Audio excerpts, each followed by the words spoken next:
Good morning, students. हमने just now I was explain the characteristic 4 numbers of it. Just now I will explain you fifth numbers common seal.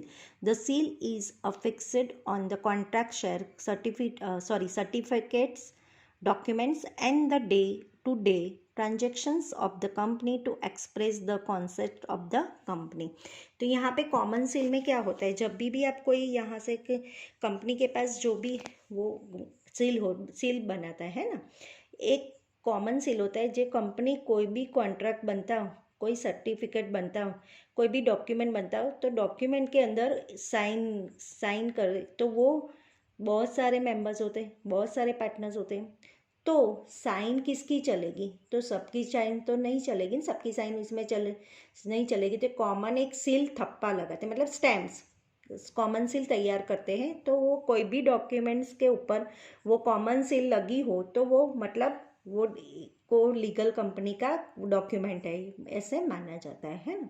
तो जैसे यहाँ पे कोई दिल्ली उसको जो सील होगा ट्रेडमार्क्स, तो वो हर कंपनी को सेम ही होगा, मतलब दिल्ली में से जो सील किया होगा तो वो सारा कंपनी का मार्क्स हो, इसीलिए उसको MOM बोलते हैं, मेमोरेंडम ऑफ ऑर्गेनाइजेशन। ओके, फिर उसके बाद आता है मतलब यहाँ पे एक आता है मैनेजमेंट क्या होता है कि as the company is an artificial person is board of direction manage the company subject to the memorandum of association and articles of association.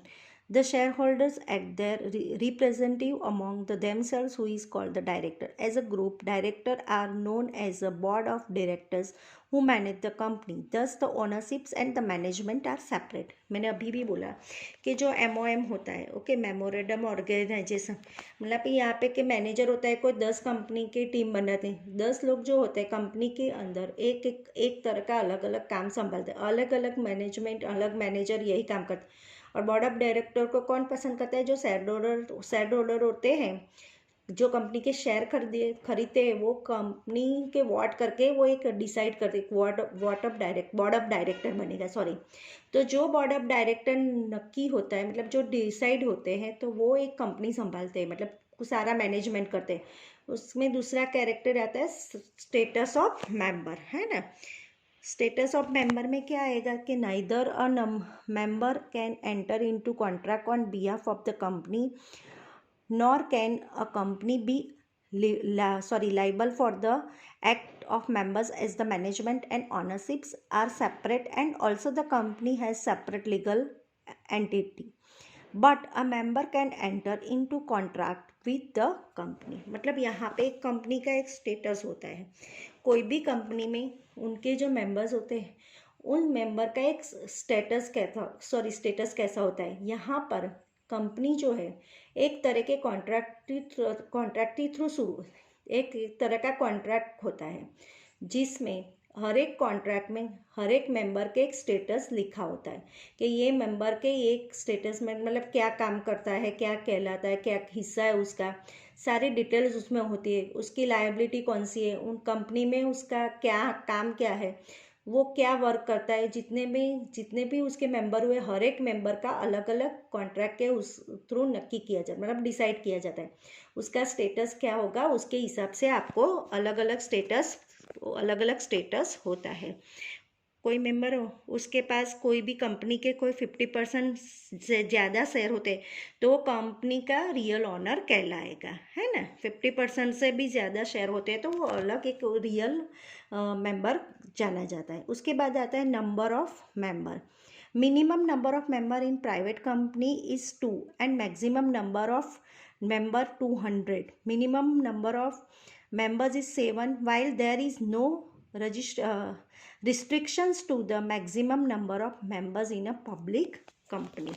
Okay, तो यहाँ पे मतलब कोई भी मेंबर्स होते हैं, यहाँ पे नंबर्स के मेंबर मिनिमम कौन से प्राइवेट कंपनी में होते हैं? 2 नंबर, मतलब उसके 2 मैक्सिमम मेंबर होता है। और ज़्यादा से ज़्यादा कौन से होते हैं?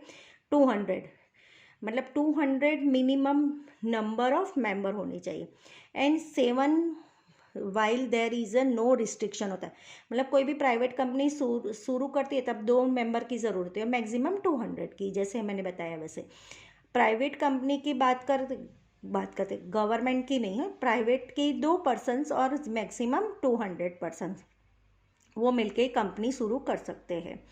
अगर पब्लिक कंपनी की बात करें, जो गवर्नमेंट की कंपनी की बात की, मिनिमम 7 नंबर के साथ और नो रिस्ट्रिक्शन, मैक्सिमम में कोई उनकी लिमिट होती नहीं। गवर्नमेंट की कंपनी में कोई लिमिट नहीं होती है, कोई भी मेंबर बन सकता है क्योंकि वो पब्लिक कंपनी होती है, उसमें कोई भी रिस्ट्रिक्शन होती है। प्राइवेट कंपनी में मतलब 200 लोग ही काम कर सकते, उससे ज़्यादा काम नहीं कर सकते।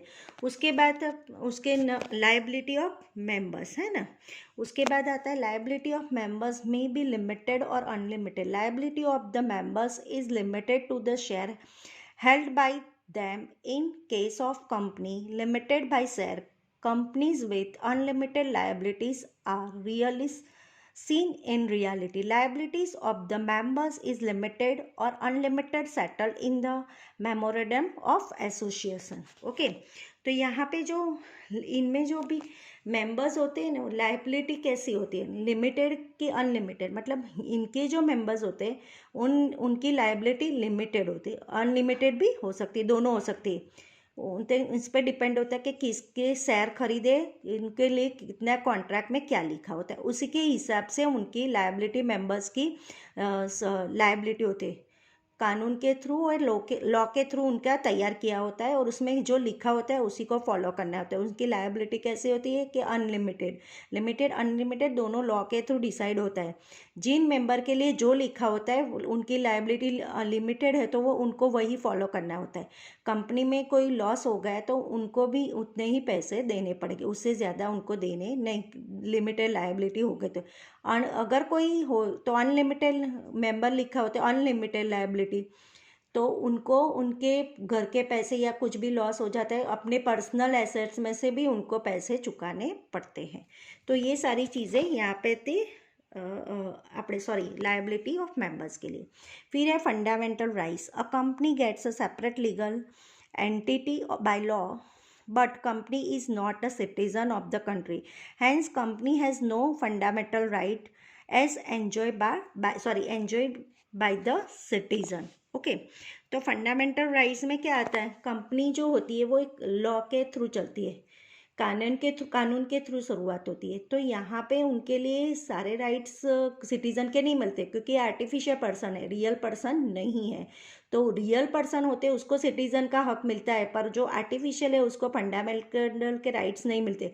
जैसे हमको हमारा फंडामेंटल राइट्स मिलते कि वोटिंग देने का right to education, right to freedom, जो भी फंडामेंटल राइट्स है जो हमको मिलते हैं, पर कंपनी को वो नहीं मिलता है क्योंकि कंपनी को नहीं मिलता है क्योंकि कंपनी वो सिटीजन नहीं होते।